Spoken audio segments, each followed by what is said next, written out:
Scott, the big news in comedy circles now is in The Guardian, and what did I tell you? It's always the non-verbal ones.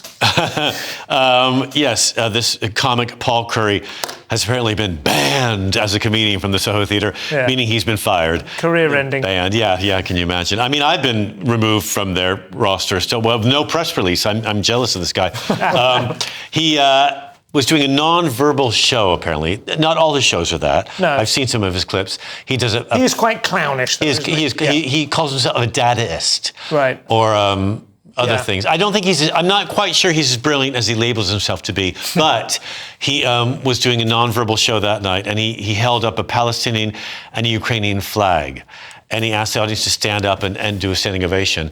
And these two people, this guy, Liahav Eaton, we should know his name by now because he's been on every network talking about this for the last 5 days, including this one here. And he said that he and his friend did not stand up. And when this comic, Paul Curry, noticed, he said, well, thanks for not standing up. Why didn't you? And they said, well, we didn't like that. We liked the show until you brought that flag out. And then he ordered them out of the room. Get out, get out, get out. He did a chant with somewhere between 100 and 200 people in the audience. I'm not sure I've heard all these numbers. And they went out onto the street to wait. And while they did wait, the audience pouring out right after, because the show was near its end, were glaring at them, and they felt unsafe.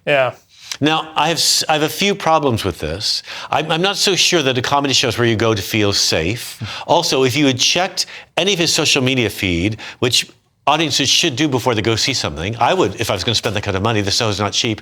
He says right there what his allegiance is. If you know what his allegiance is, and you walk in and you feel unsafe when he raises that flag, it might be your problem. I just don't think that a comedy club.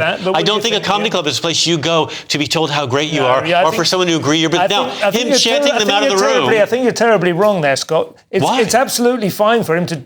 He can do whatever material he wants. That's what I'm saying. It's not fine to order people out of the room. I've ordered people out of the room when I've been performing comedy, not because I'm anti-Semitic. I've kept that quite well hidden. Because they're being. But yeah, because they've disrupted, or because I don't like them, because I just want good-looking people there. I think that you've got to trust the performer's instincts, in a case like this. And it's funny to see people who are normally like, cancel culture and comedy is ridiculous. Why are these people getting cancelled? Then suddenly, this particular topic. I wouldn't say he should be cancelled, but I don't think it's correct to order people out. But you weren't there, and what's not to say that he didn't feel threatened himself or disrupted. Also, I wonder if this person went to the show and then left to make a point. I don't quite. He's so collected in all of his TV interviews. I've watched 5 of them. This person was chased out. The story is so. He's so sure of himself that I wonder who really was putting on who here. Conspiracy theory.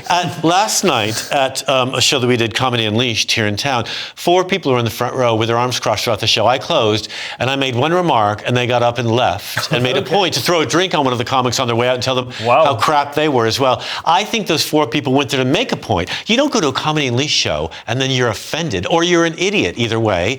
But these people might have gone to the show because they wanted to disrupt. I think anybody who goes to the Soho Theatre is going to be a massive wet wipe and just looking to get offended by something.